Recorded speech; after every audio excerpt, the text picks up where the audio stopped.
সঠিক সময়ে বিয়ে না করলে উপকার ও অপকার, ইহকাল ও পরকালের শাস্তি কি, কোরআন হাদিসের আলোকে বর্ণনা করবেন। আসলে যুব সমাজের অবক্ষয়ের আরেকটা কারণ দায়ী হচ্ছে বাপ মা, জাস্ট টাইম বিয়ে করাচ্ছে না। ঠিক কিনা কথা জোরে বলেন। সঠিক সময়ে বিয়ে না করিয়ে যদি কোনো যুবককে রেখে দেওয়া হয়, কোনো মেয়েকে রেখে দেওয়া হয়, আমার নবী বলেছেন তিনটা জিনিস তোমরা দ্রুত করবে। কয়টা? আরো জোরে কয়টা? কয়টা?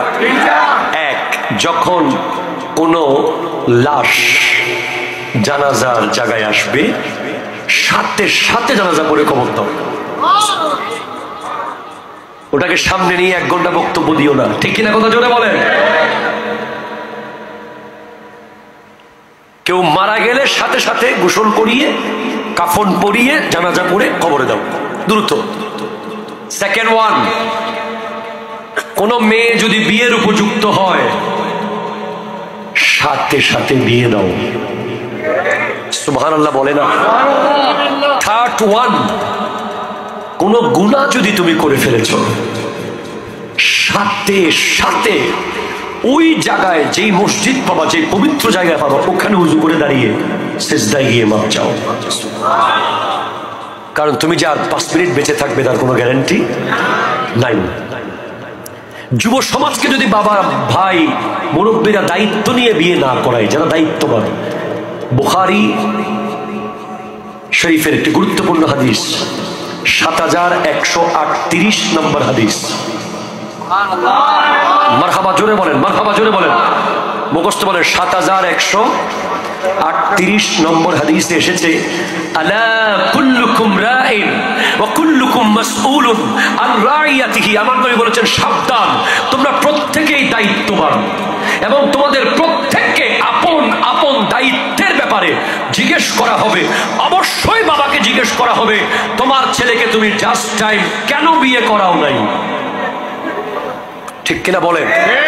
এই যুবক আজকে আমাদের সমাজে বিয়েকে কঠিন করে ফেলেছি আমরা। একটা ছেলে কিভাবে বিয়ে করবে? এখন স্বর্ণের দাম তো 2 লাখ। কথা বলা ঠিক কিনা জোরে বলেন। আমরা এখন সাজেস্ট করছি, আমাদের উস্তাদ জামিয়া আহমদিয়া সুন্নিয়া কামিল মাদ্রাসার সুযোগ্য আরবি প্রভাষক আল্লামা আবুল আসাদ মোহাম্মদ জুবায়ের রেজভী হুজুর, উনি একটা বিষয় সাজেশন দিয়েছেন। আমি ওনার সাথে খুব ভালোভাবেই একমত হচ্ছি যে বর্তমানে আমরা এখন স্বর্ণকে বাদ দিয়ে রূপার দিকে খেয়াল করতে পারি। ঠিক কিনা কথা জোরে বলেন না। স্বর্ণ যে দাম হয়েছে, আপনি 2 লাখ টাকার 1 ভরি স্বর্ণ বউকে না দিয়ে আপনি 1.5 লাখ টাকা দিয়ে তাকে মক্কাতুল মুকাররমার মদিনাতুল মুনাওয়ারায় নিয়ে যান। কথা জোরে বলেন, ঠিক কিনা বলেন। যুবক খুশি হয়ে গেছো, ঠিক কিনা জোরে বলেন। 2 লাখ টাকা দিয়ে স্বর্ণ না দিয়ে আপনি এখন 2 লাখ টাকার ভেতরে তাকে পবিত্র ওমরায় নিয়ে ওই জবলে সোর, জবলে নূর, ওই হেরা গুহায় তুলে, যেখানে আমার নবীর কাছে ইকরা বিসমি রাব্বিকাল্লাযী খালাকা আয়াত নাযিল হয়েছিল, ওখানে তুলে আপনার বিবিকে বলেন যে এখানে খাদিজাতুল কুবরা রাদিয়াল্লাহু তাআলা আনহা প্রতিদিন 2 বার আমার নবীর জন্য খাবার নিয়ে উঠতেন। জোরে বলেন। আপনার বিবি আল্লাহওয়ালা হয়ে যাবে। আপনারা তো বিবিকে প্রথমে নিয়ে গেছেন, বিয়ের আগেই হোটেল রুম বুক করে রাখছেন কক্সবাজারে, তো সে কিভাবে নেককার হবে? ঠিক কিনা জোরে বলেন। আপনি বিয়ের আগেই প্ল্যান করেছেন যে মালয়েশিয়া যাবেন, ইন্দোনেশিয়া যাবেন, বালি যাবেন, কোথায় কোথায় জানি যাবেন। আপনি আজকে নিয়ত করেন, আল্লাহ তুমি যদি আমাকে বিয়ের ব্যবস্থা করে দাও, আমি আমার বিবিকে নিয়ে তোমার ঘর আর তোমার নবীর ঘর দেখতে যাবো। কথা জোরে বলেন, ঠিক কিনা।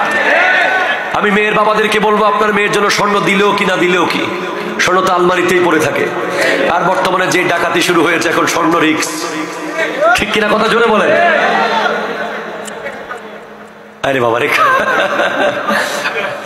প্রথমত 3টা বিষয় গুরুত্বপূর্ণ, খেয়াল করেন। 1 নম্বর হচ্ছে মুরব্বীদের উচিত দ্রুত বিয়ে করিয়ে দেওয়া। মেয়ের বাবাদের উচিত সরকারি চাকরি দিকে নজর না দেওয়া। ওলা কি কামায়, কি খাওয়াবে, ওইদিকে না তাকিয়ে নবীর হাদিস আমল করা। নবীজি বলেছেন যে তোয়ামুল ওয়াহিদে ইয়াকফিল লিল ইসনাইন, একজনের খাবার 2 জনের জন্য যথেষ্ট। ঠিক কিনা জোরে কথা বলেন। 2 জনের খাবার 4 জনের জন্য যথেষ্ট, 4 জনের খাবার 8 জনের জন্য যথেষ্ট। আর কাবিন কখনো বিয়েকে আটকে রাখতে পারে না, ঠিক কিনা কথা জোরে বলেন। যেটা টিকে থাকবে এটা 1 লাখ টাকা কাবিন হলেও টিকে থাকবে, সর্বনিম্ন কাবিন হলো 10 দেরহাম। কত বলো জোরে বলেন, কত? 10 দেরহাম। যেই বিয়ে টিকে যাবে সেটা 1 লাখ টাকার মধ্যেই টিকে যাবে, আর যেই বিয়ে টিকবে না সেটা 1 কোটি টাকা দিয়ে করাইলেও ওই মেয়েকে সে ছেড়েই দেবে, ঠিক কিনা কথা জোরে বলেন। এখন আমাদের দেশে দেখতেছি অনেকে বউ ছাড়তেছে দুধ দিয়ে গোসল করে করে, এটা আবার কোন প্রচলন আল্লাহ ভালো জানে। আমরা কোরআন হাদিসে কোথাও পাই নাই। কতগুলো দুধ অপচয় করছে যেগুলো গরিবরা পেলে খেতে পারতো, ঠিক কিনা কথা বলেন। তো আবারও বলছি যে যুবক ভাইয়েরা কারা কারা বিয়ে করেন নাই হাত তোলেন। আমি তো করছি ভাই, আমার আবার অসুবিধা হয়ে যাবো। যারা যারা বিয়ে করেন নাই তারা এখন থেকে নিয়ত করেন যে আপনার বিবিকে 1 ভরি 2 লাখ টাকা স্বর্ণ না দিয়ে, 10 ভরি 20 লাখ টাকা স্বর্ণ না দিয়ে, 1 ভরি স্বর্ণের টাকা দিয়ে তাকে পবিত্র ওমরায় নিয়ে যাবেন। বিয়ের পরের দিন আপনাদের ফ্লাইট থাকবে ইনশাআল্লাহ।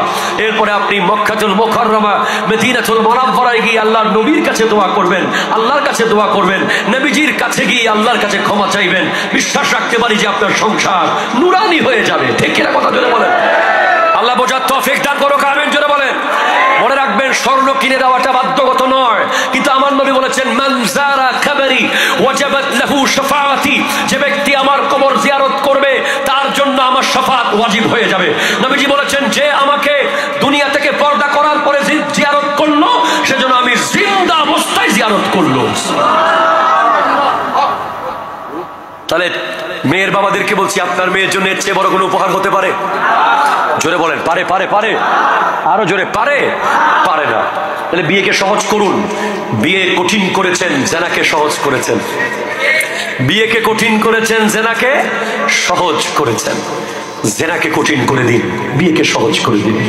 আমাদের মুরব্বীরা সবাই দায়িত্ব নিলে পারবো আমরা ইনশাআল্লাহ। চট্টগ্রামের বিয়ের কথা বললেই আমরা বহু লজ্জা পেয়ে যাই। চট্টগ্রামের বিয়ের এমন পরিস্থিতি যে এক এক জায়গায় গিয়ে বিয়ে আটকে যায়। হয়তো চিংড়ি মাছে গিয়ে বিয়ে আটকে যায়, অথবা কালাবুনাতে গিয়ে বিয়ে আটকে যায়, অথবা কমিউনিটি সেন্টারে বিয়ে আটকে যায়। কত বড় বেহায়া হলে! সেদিন দেখলাম যে এক জামাইয়ের পাতের সামনে থেকে ছাগল নিয়ে যাচ্ছে। আপনারা ভিডিওতে দেখেছিলেন, জামাইয়ের সামনে গোটা একটা ছাগল দিছে। এটা চট্টগ্রামে না, অবশ্য কোথায় আমি জানি না, সোশ্যাল মিডিয়ায় দেখেছি যে মেয়ের বাপ এসে ছাগলটা গোটা নিয়ে যাচ্ছে আলগায়া। জামাই তাকায় আছে, কয় কিনলাই? ওই জামাইয়ের নাকি কি টাকা দিতে হয় ও গেইটে। আমার যুবক ভাইরা, ওই জায়গাটাতে আপনার দুর্বলতা দেখাবেন না। প্রথম দিনই বুঝাই দিবেন আপনি কে, ঠিক কিনা কথা জোরে বলেন। প্রয়োজনে এখন থেকে প্রত্যেক মাসে 10 টাকা 100 টাকা করে জমান। ওই দিন 10,000 টাকার বান্ডিল একটা জায়গায় মারি দিবেন। কিছু বন্ধু বান্ধব থাকে, কিছু পরামর্শ দিচ্ছে না 5 টি এত বেশি দিতাম না, 20 টি এত পরে কিন্তু একটা নাম ফেটে যায় যে জামাই কি খুব মারাত্মক কৃপণ, ঠিক কিনা জোরে বলেন। ওটার দরকার নেই, ভবিষ্যতে আর জীবনও দিয়েন না। ওই একদিন ভালো করে দেন গেটে দিয়ে, সবার মুখ বন্ধ করেন। আল্লাহ বোঝার তৌফিক দান করুক।